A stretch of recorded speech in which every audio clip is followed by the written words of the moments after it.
this standing committee can consider all options, and we can find ways and means of ensuring that the bill that has been prepared by Shri Anna Hazare is given due consideration by this committee. Also, along with this, there are other ideas. There is Dr. Jayaprakash Narayan's group has produced a bill.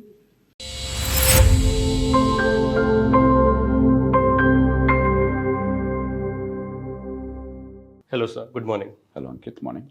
Sir, Dr. Manmohan Singh, in one of his last press conferences as a Prime Minister, he said, and I quote, "History will be kinder to me than the contemporary media and the opposition party." Sir, your thoughts on Dr. Manmohan Singh as a person first and then as the Prime Minister of our country? He was absolutely right. In the rough and tumble of politics, very high degree of polarization, a lot of noise, bordering on hatred. It's very difficult for a man of sensitivity, dignity, culture, and civility to be recognized. So Dr. Manmohan Singh was one of those victims of his own good qualities. Because, in contemporary politics anywhere in the world, hyper-competitiveness and exaggerated criticism, narcissism of small differences, blowing out of proportion the small differences, and attacking each other, that has become the norm, not only in India, unfortunately, in many countries. US today is a very good example. He was a man of few words, very reticent. But when he spoke, most often it symbolized knowledge, civility, wisdom, calm, and reason. And very few voices in contemporary India had that strength. So I think history would be very kind to him. As a human being, you must remember,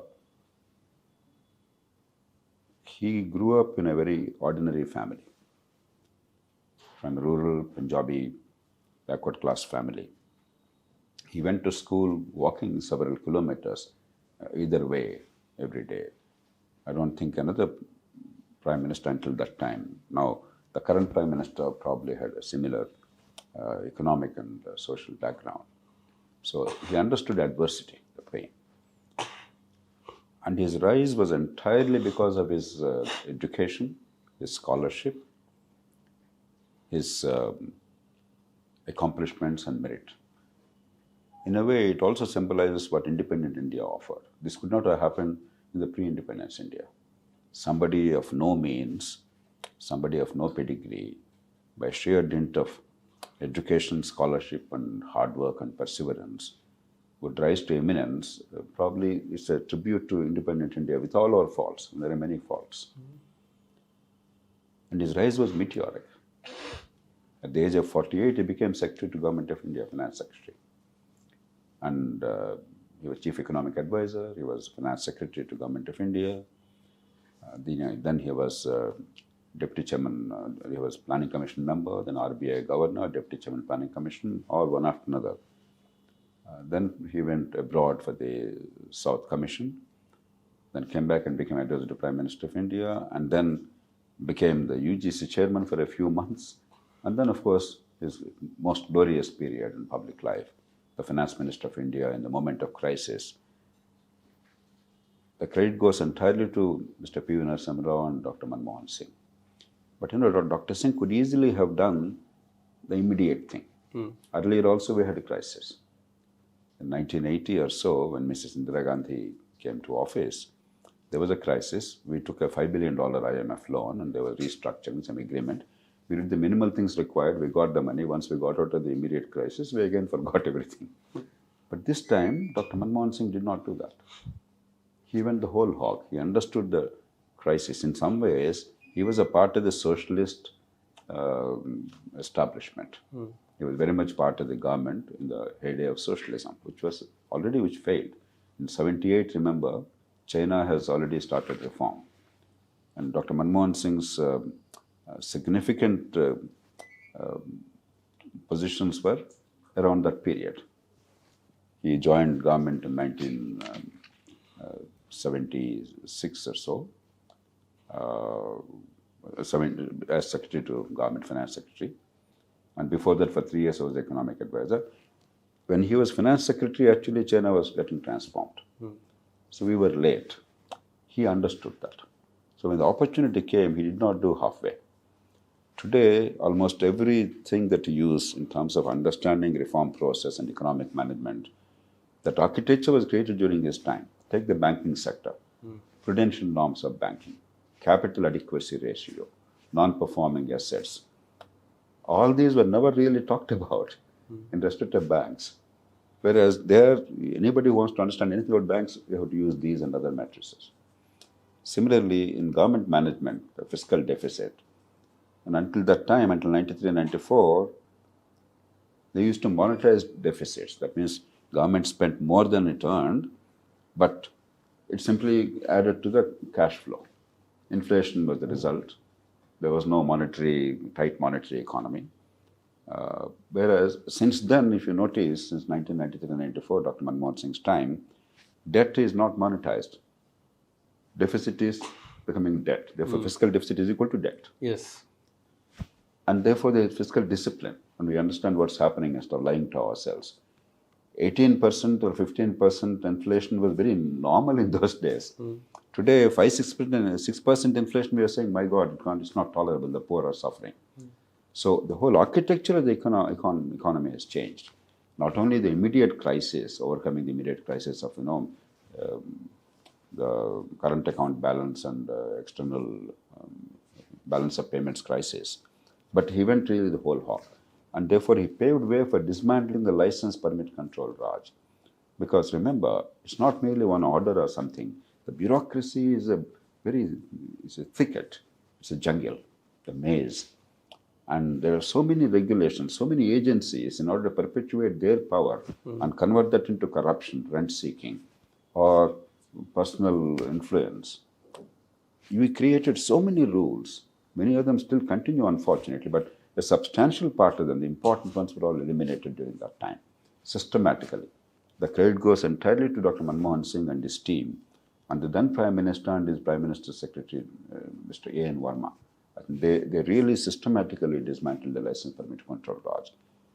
Therefore, when you talk of India, you must talk about pre-1991 and post-1991, because there are two Indias. Pre-1991, there were no telephones. You had to beg. There was monumental corruption. There were shortages of everything. You want cement, you want steel, you want even a scooter or a car, anything under the sun. You want sugar. Everything was in short supply, and there had to be a control, there had to be a permit, and there was, of course, monumental corruption. Post-1991, you have 1 billion telephones, you have electricity available to everybody if only we need to consume it. We have automobiles of your choice. You have no controls over cement or steel. The market competition works. Choice is the means. Economic liberalization really took shape. So it was a watershed moment. And in those days, every year when the finance minister gave a budget speech, it was a very exciting adventure. Not only was there a significant step forward, each budget presented new vistas, new avenues, and change. It was also poetic. He actually was colorful in poetry, surprisingly. Right. So he used to recite Urdu poetry because his medium of instruction, I believe, was Urdu in the first years.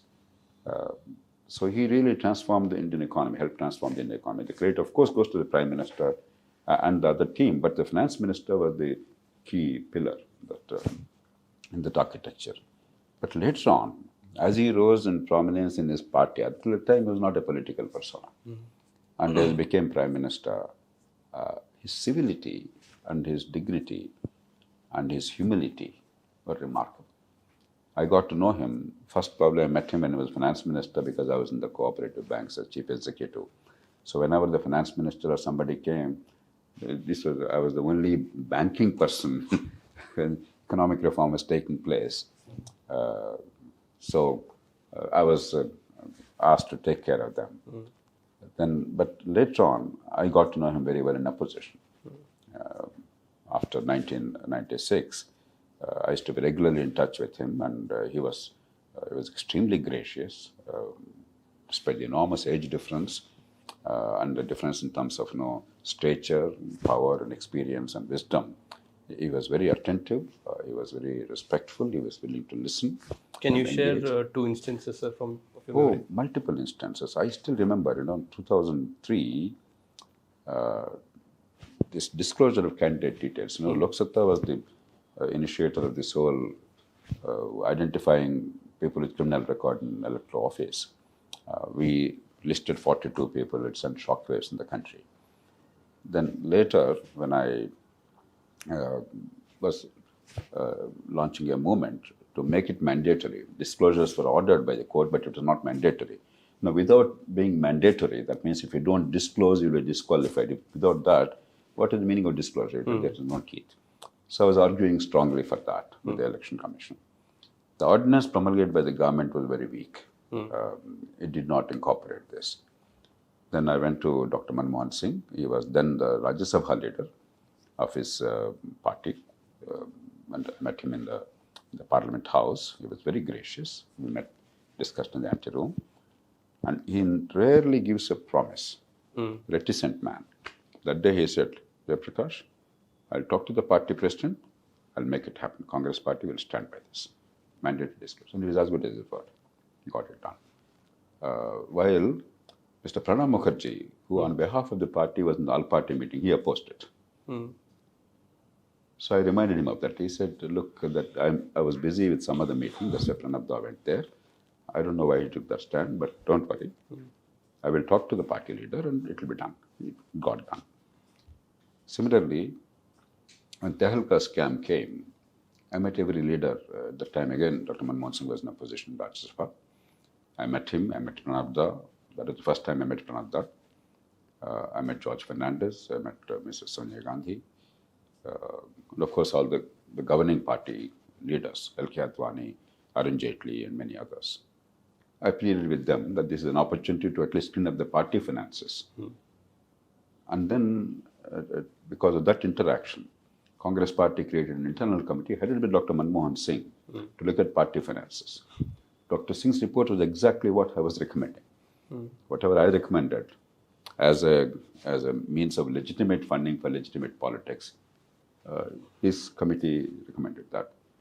And the NDA government embraced the internal party committee report of Congress party headed by Dr. Manmohan Singh. Imagine, what is happening now today in the country or at that time. NDA and UPA, loggerheads. Yeah, absolutely. And internal Congress party committee's report accepted by the governing party, and unanimously legislation was enacted. So his commitment to reform and genuine improvement in the nature of politics was incredible. Later on, as Prime Minister, several occasions, the Narmada issue, the raising of the dam, or removing the hurdles to trade, agricultural trade, global trade, because unfairly the government has banned export of food grains. When I met him, I still remember 24th of April 2011. I briefed him on that, what's happening and why it's required. He added some more data to me. I went well prepared, researched very thoroughly what's happening in India, what's the pricing, what are the global prices on that day, etc., etc. Then he added 2 more pieces of information. I said, "Jayaprakash, Siberia, there are seasonal problems, and therefore the wheat production has fallen. We are talking about food grains in general. And then in Pakistan, in Sindh, there were floods. Industry were floods. That year was unusual flooding that year. And therefore, there is greater demand in the global market. Therefore, price is going up." I said, "Prime Minister, I prepared very thoroughly before coming to you. You added 2 more pieces of information that somehow escaped my attention. And you are an economist of stature. Why are we suffering as a country? Why should the farmers suffer?" And immediately he acted. Within 1 hour after I came out, I got a call from the RBI governor saying that the Prime Minister called him. He said, "Look, I want a report. Jayaprakash met me. Rice farmers are in distress and we must allow exports, but I need a report justifying that, studying the situation objectively." He said, look, I have nothing to do with that. I don't know why the Prime Minister asked me. I said, look, the Prime Minister needs an official document because even if he is convinced by private conversation, he cannot simply say, because I met so-and-so, I'm doing this. And you have Indira Gandhi Institute of Rural Development, the RBI. Ask them to study this objectively. And maybe I'm wrong on some issues. Let them fact check and come up with a report. Then that's what happened. And within 2 months, the export of food grains ban was lifted, rice in particular. India became the largest exporter of rice until Ukraine war came along, and again export ban was reimposed, which is again I think recently lifted to a large extent. That was the case. India became the largest exporter, and Telugu states were actually the biggest exporters, incidentally, because this rice is exportable and so on and so forth. So on any issue, Narmada, I remember one day I don't remember why I met him, whether he summoned me or I called on him, I'm not able to recall now. Maybe the records will show it. He said, Jayaprakash, I did not have a morsel of food in the last 72 hours, he said. I said, why, Prime Minister, why are you so distressed? He said, no, Medha Patkar is on hunger strike. She's a good person, I like her, but she's wrong on this issue because India requires dams. We're a monsoon-fed country, therefore water must be stored in big reservoirs. At the same time, you cannot hurt the farmers. They cannot be losers in this. Farmers must be fairly treated. They must get fair compensation and better life later on. And all these prominent people are coming. In those days, social media was not prominent. When the word social media was not invented. But you know, that day, if I remember, Amir Khan, I think, visited on front page with that. And the Prime Minister mentioned that, you know, all these prominent actors and others are going, papers are full of it. I don't know what to do. I'm distressed. I said, Prime Minister, you are the leader of the country. You're not a helpless citizen. And what you say is absolutely right. You must take the initiative and lead from the front. He said, what shall I do? I said, please call for an all-party meeting. Whatever you mentioned to me, you please mention to me. You're absolutely right. Bang and target. And I'm sure all political parties, they are wise, they understand what you're saying, they'll support you. Armed with that, you address the nation. 24, by the time television channels, no, multiple channels, and all kinds of things. So TV is available all over the country. All channels are there, they'll give you time. You address the country, 95% of the country will support you. Within 24 hours, this will be dissipated. That's where Dr. Singh was different. He was not a leader who would go up front and talk about it and mobilize people. That was not his strength. His strength was intellectual, his strength was good heart, his strength was intentions. So he said,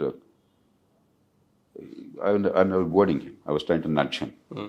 Please do that, Prime Minister. And he said, Jayaprakash, I need a favor. I said, what?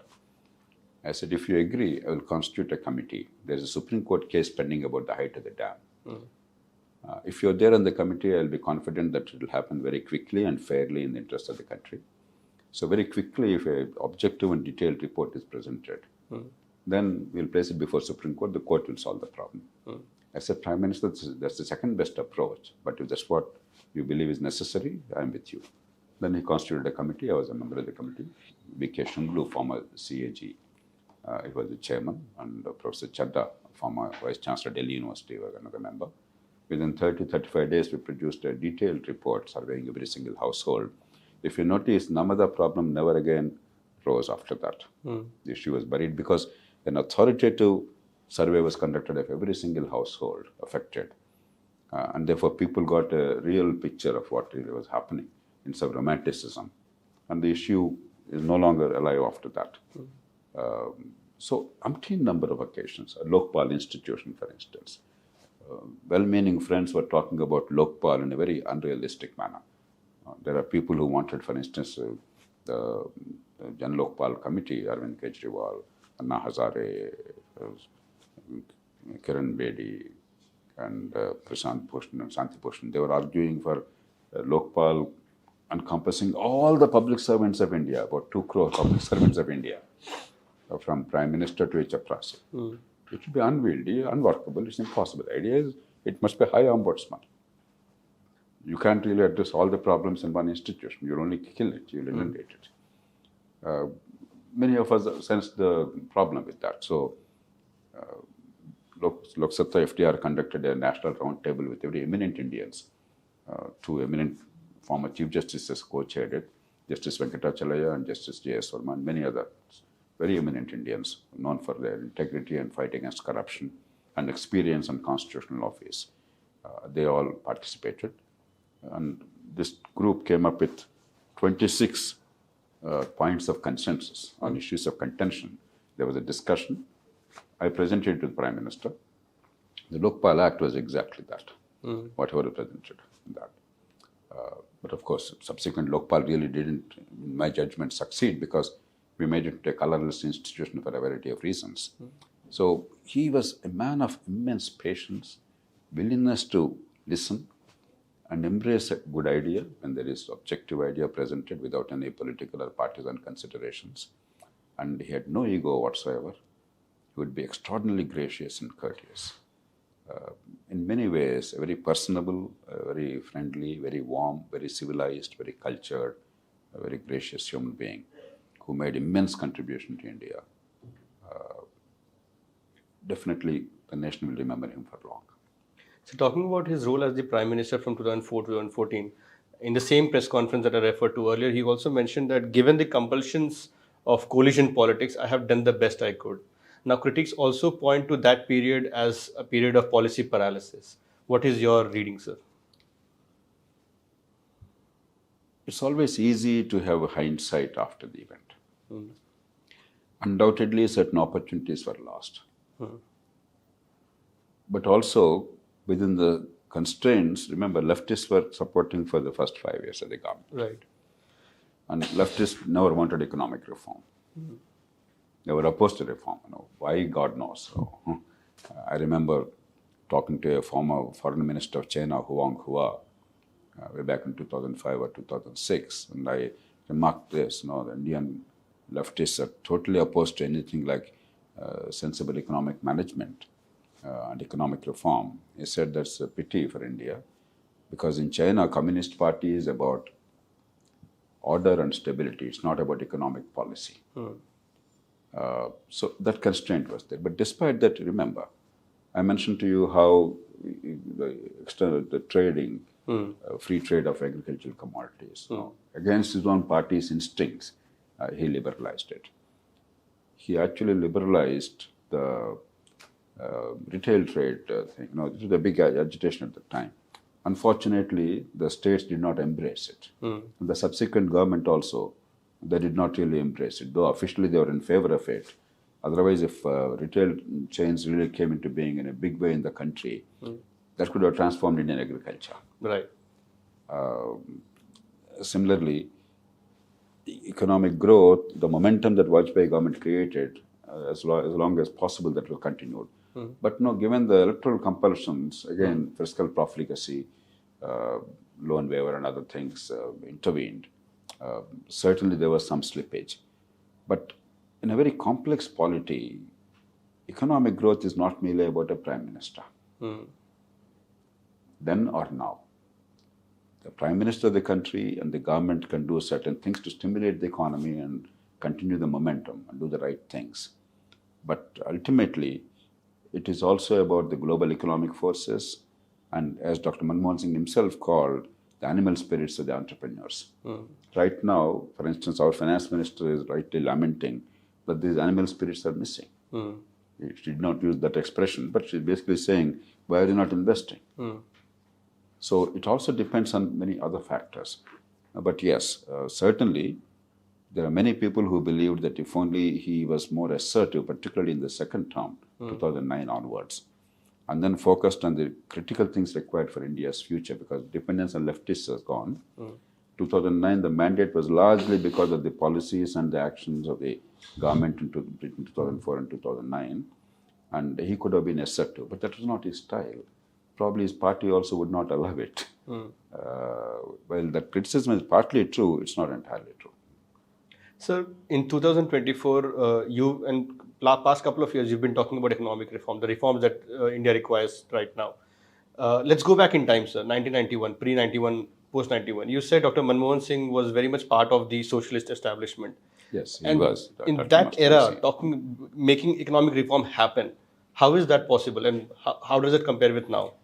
It was a reform of compulsion. I remember on the 4th of May 1991, before the economic reform process began, I think in July, probably June or July, after the new government came to office. In The Economist magazine, there was a 28-page piece on India, Caged Tiger. Clive Crook wrote that piece. It was a masterly essay. I read and reread it, and I made in those days. We had no emails and nothing. Remember, Right. so Xerox was a big innovation at the time. So I Xeroxed it, made copies of it, about maybe 100, 150, sent to friends and others all over the country, including eminent journalists and newspaper chiefs and others, to enlighten them and to awaken them to the possibilities. So really, in many sectors, India underperformed because of foolish notions that socialism somehow will work. Misinterpretation of socialism. Wherever socialism was a dominant feature, intellectually or politically, while they messed up the economies in those countries, at least they did two great things. Quality of education available to everybody. For educational skills, almost in every socialist country or country influenced by socialism, educational skills improved and everybody got an opportunity across all classes of society, men and women. And the second is quality of healthcare. In India, our socialism was unique. We messed up education and healthcare, we messed up the economy, we corrupted the minds of the people. So our socialism was the worst of all possibilities. And the rest of the world, outside of the socialist bloc, the communist bloc, they woke up in the 1970s and they started talking of new ideas. For instance, even before the Second World War, Britain came up with the idea of Fabian socialism. And after the Second World War, Europe came up with Euro-communism or some other idea. Basically, they tried to humanize communism, take the best features. They were trying to find a language for that. Only in India, we never did that. And in many ways, that continues. This doctrinaire approach, disregarding the evidence and logic, that prevailed. Unfortunately, Indian socialist cause was a disaster in every which way because neither education, healthcare flourished, giving opportunity to the poor and the underdogs, nor economic growth momentum was given in the absence of competition and in the presence of total state monopoly and control. It was a disaster. And unquestionably, many economists and politicians who otherwise should have been more thoughtful, should have known better, they became party to it. I really cannot explain it because in the 1970s, there was a time when the marginal income tax rate in India, that means about 2 lakh rupees income, how much of tax was paid on 100 rupees, what is the tax paid? Amazingly, it was 97 rupees 75 paise. On 100 rupees. On every 100 rupees, about 2 lakh rupees income. 85% was the tax, 15% was surcharge on tax, 15% of 85% is 2.75. It becomes 12.75. That becomes 97.75. Who in their right mind would ever embrace that? I can't explain it. I cannot explain it. It's impossible to understand. So we were absurd. We were ridiculous. We hurt ourselves very badly. I think a body of opinion slowly came about. I'm sure Dr. Manmohan Singh and others realized by at least the 80s what was happening because they were alive to the world and they were globalizers in many ways. And Deng Xiaoping already started in 1978 the four great modernization and economic reform of China, one of the greatest experiments in human history, which eventually proved to be a remarkable success and made China what it is today. They were alive, but the orthodoxy of the then ruling party, unfortunately, did not allow them to really do anything. Only a crisis forced them.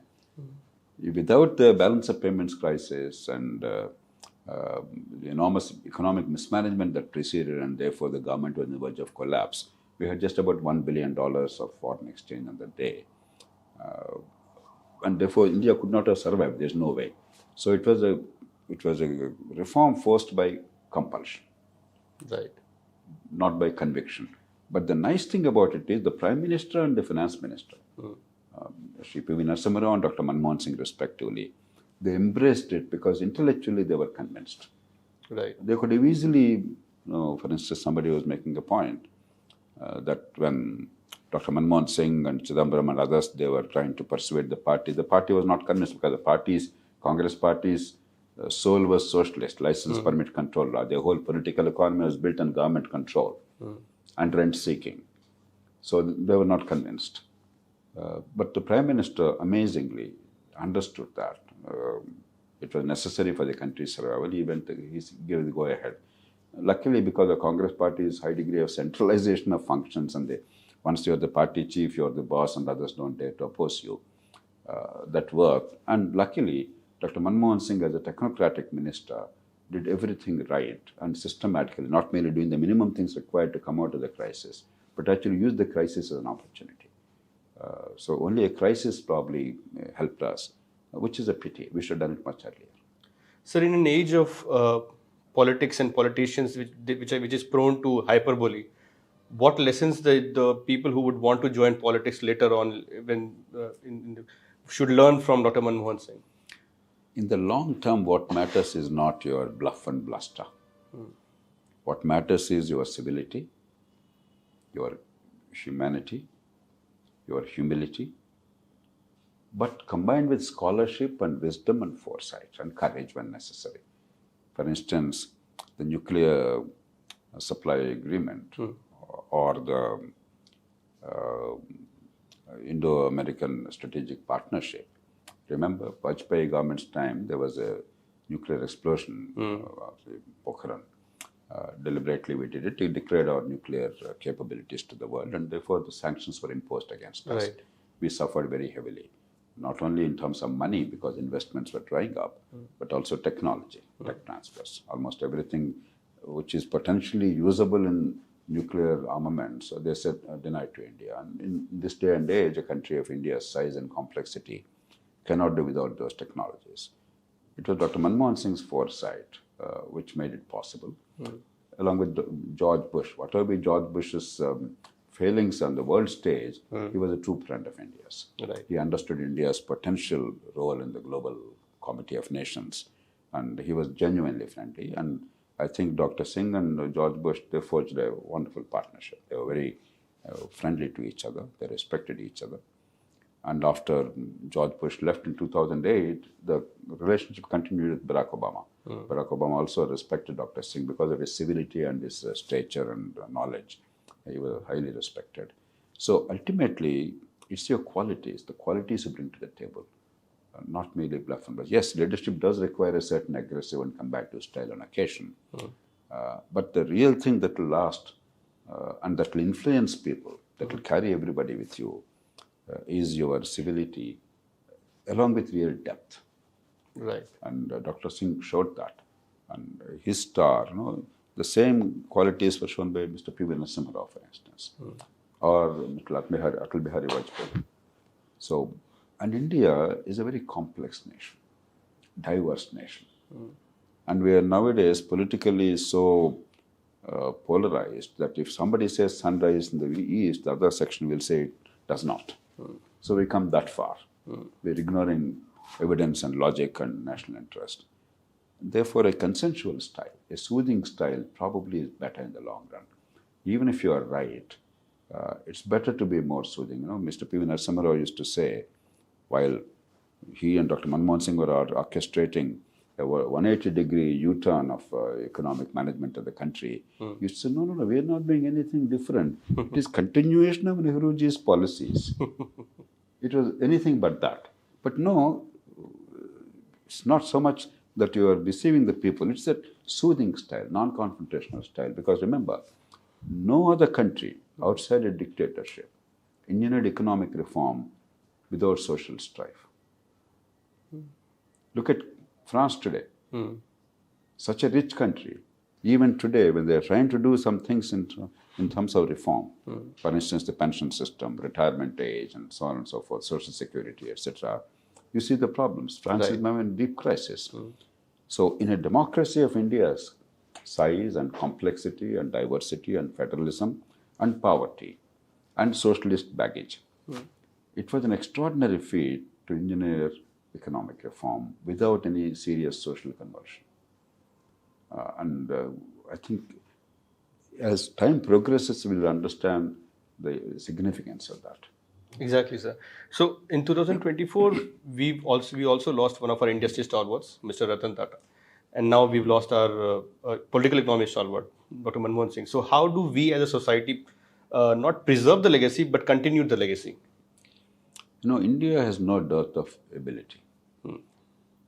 When JRD was passing, people said, "Who after JRD?" Ratan Tata came along.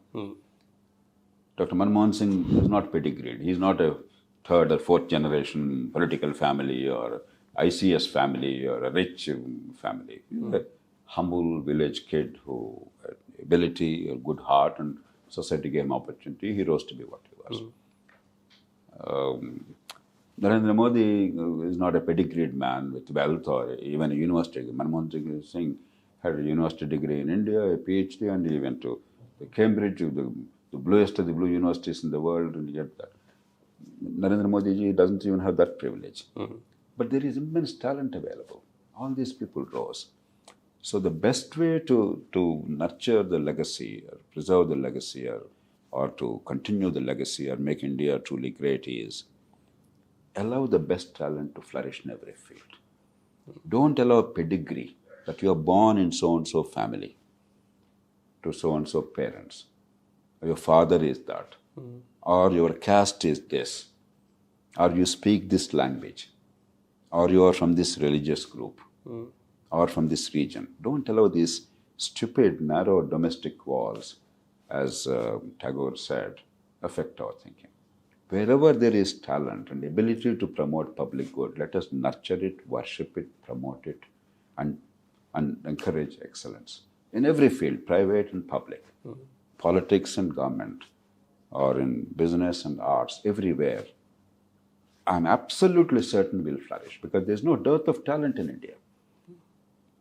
Now, smarter countries are taking away some of our best talent because they're providing the opportunity, and these people are flourishing. They're good. I'm happy. Wherever Indians flourish, we should be happy. They also give back something to the country.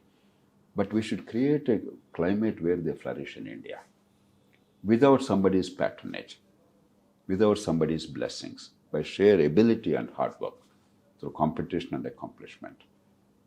Until we create that, we'll always be wobbly. We'll see some wonderful achievements. We also see some many failings. We deserve more. We deserve better. We are capable of much more. But give opportunity to everybody, transcending these divisions. Dr. Manmohan Singh himself used to often talk about that the country is too divided. You're not looking at issues, you're looking at caste, region, religion, language, etc.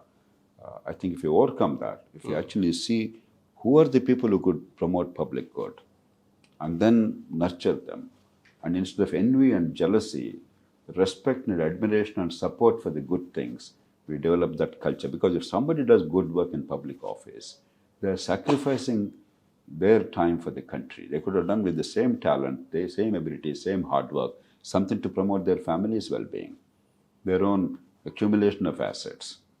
Instead, they decide that creating the wealth for the community, the society at large, is more important. Now, we should not penalize them for that. We should reward them, we should encourage them, we should worship them, nurture them. Take advantage. They don't need anything. Manmohan Singh does not need anything from you. He needs you to utilize his time and energy well for your benefit. Well, that's the reason why he dedicated his time. So there are plenty of people in public and private domains who can do remarkably well. There's no dearth of talent. If anything, the younger people today are far more talented than the earlier generation because there are many more opportunities. And there is technology now which is an enabler, a multiplier. We just have to allow them to flourish.